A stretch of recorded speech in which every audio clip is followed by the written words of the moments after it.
If you're relatively new to the world of DSLRs and haven't heard of or used back button focus, stay tuned. This video could rock your photo world and change the way you grab focus for the better.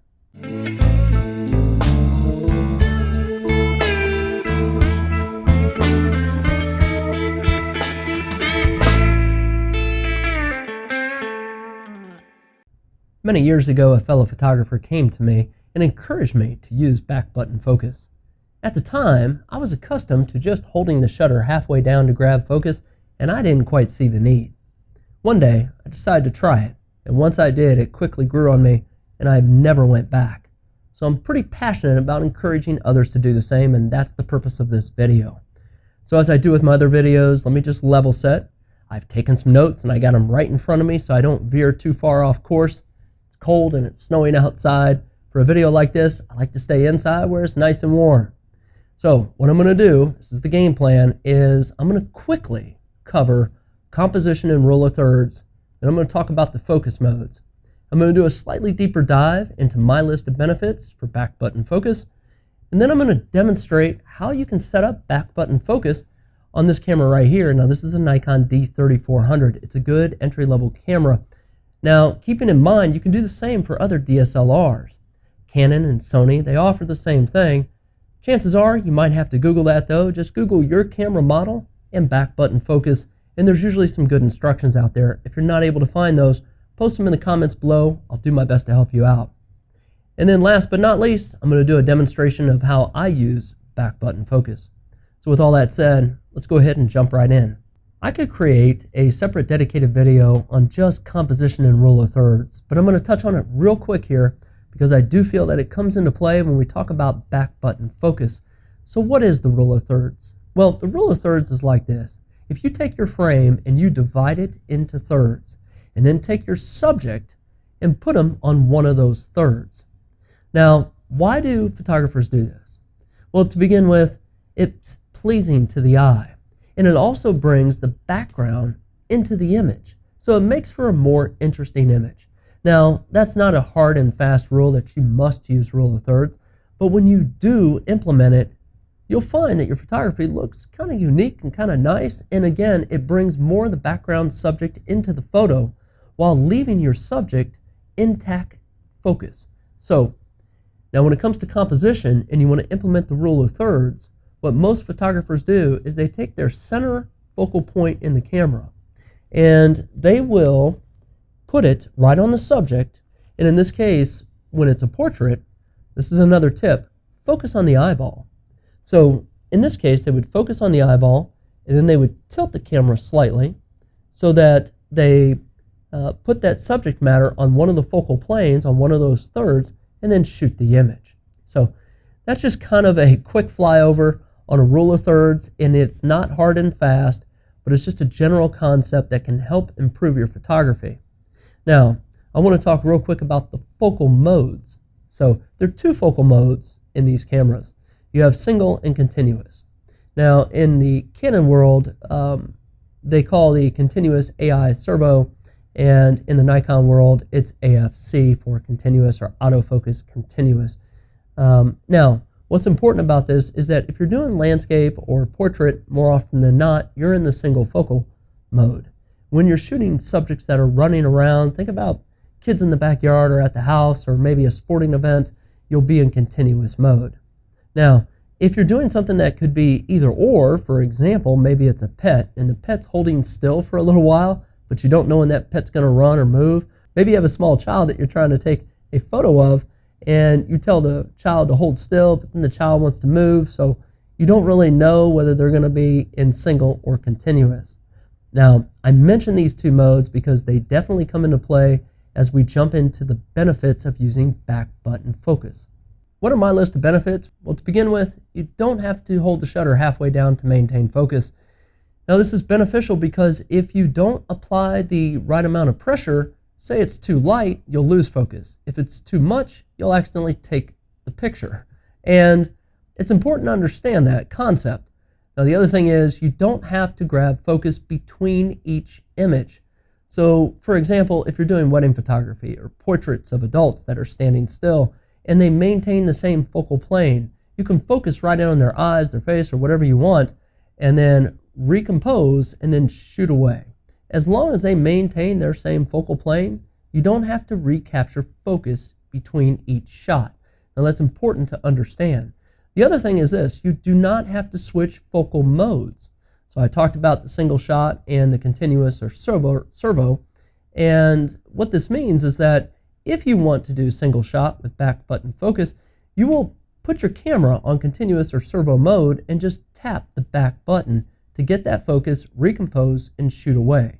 If the subject is moving around, you just hold the button down and your camera, because it's already set to continuous, will know to track that subject. So it's incredibly beneficial in both ways. Last but not least is I find back button focus to be great in all kinds of photography. Portraits, sports, landscape, you name it, and I've used it and I find it to be very beneficial.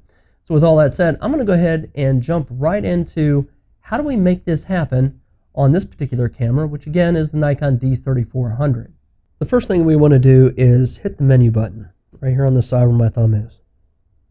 And we're going to want to go to the setup menu, which I'm looking at right now, which is the wrench icon on the left. And what you're going to want to do on the right is scroll down. And you're going to keep scrolling until we get to the option called buttons, which is right here. Go ahead and select this. Now there are two things we want to do. One, we want to disable the autofocus mechanism in the shutter. And two, we want to assign the autofocus mechanism to the back button. So how do we do that? To begin with, we're going to come down here to AF activation, and it says it's on right now. We want to select this and we want to disable it. This will turn off the autofocus mechanism in the shutter button. So the second thing we want to do is we want to assign the AE/AF button. So go ahead and select this option right here, and you're going to want to come down here and select AF on. This will assign the autofocus mechanism to the back button. And that's it. You are done at this point. Now, in the future, if you ever want that back, you can just reverse engineer what we did, or you can also, in the setup menu, come back up to the top, and you can reset the setup options. Now, keeping in mind when you do this, this will reset all of your setup options, but this will also take care of the focusing mechanism. That's all you need to do to set up the Nikon D3400 for back button focus. And with that said, let's go ahead and demonstrate how this works. One more important note and modification we need to make before we start snapping away is I hit the info button up here. And you'll notice in the bottom left-hand corner it says AF-A. We need to change that. So that is our focus mode. How do we change that? Well, down here in the bottom left-hand corner, you'll see a button that has the letter I on it. So go ahead and hit that.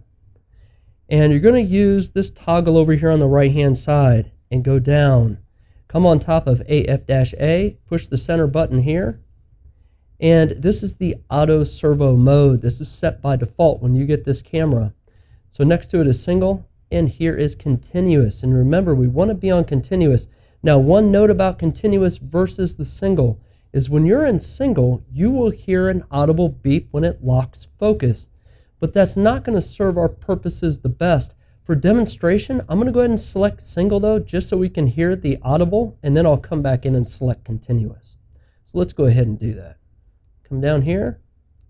I'm going to come over and hit single.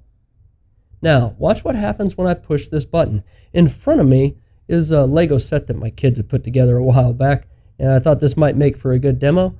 But I'm going to go ahead and just angle the camera up slightly, and then I'm going to push this button on the back, and we should hear an audible tone which tells us it is locking focus. So let's listen.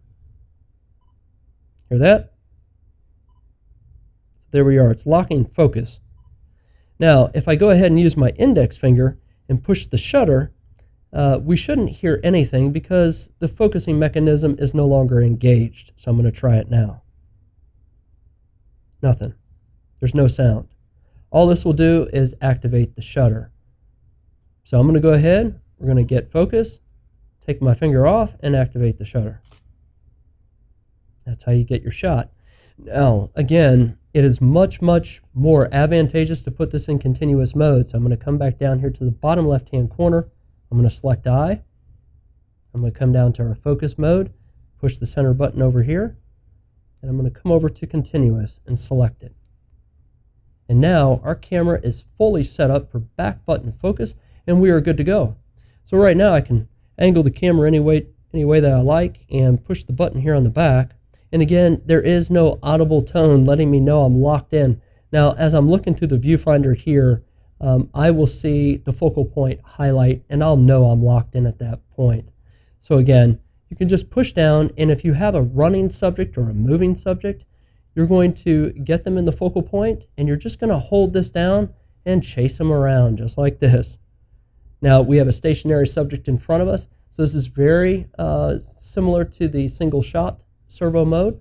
So I'm going to go ahead and I'm going to lock in focus by just pushing in. And again, there's no audible, but let's pretend that I do have a locked in focus. And then I'm going to recompose, my finger's off the focus button, I'm recomposing, and then I'm going to just use my index finger and take the shot. And providing that subject doesn't change, and I want to change the focal point or the framing, I guess, I can move the camera a little further. I can move it any direction I want and still maintain focus. I don't have to grab focus again, and I could just shoot away. I'm not quite certain how well my enthusiasm came across this video regarding the back button focus, but know that I am excited and I am enthusiastic about you trying it. So if you haven't done so, give it a shot and give it a little time to grow on you, because I do think that it will make a difference, and I think that it will alter your way of grabbing focus. Now, what's next up? I think I'm going to focus on this little group right here. And this group is the P, S, A, and M. I believe that this is really the next focal point that we really need to do a deeper dive into, because that's where you should spend a majority of your time. And again, my goal is to get you away from the fully auto modes and really get you into exploring this camera and other entry-level cameras and what they can do for you. So I hope you liked this video. If you did and you found it beneficial, give it a thumbs up. And if you haven't done so, subscribe to the channel. It's called The Real World. More often than not, I post videos about photography and technology, but I also post them about things that happen in the real world, like automobile maintenance and homeownership. You just never know. So until the next video, take care of yourself and be safe.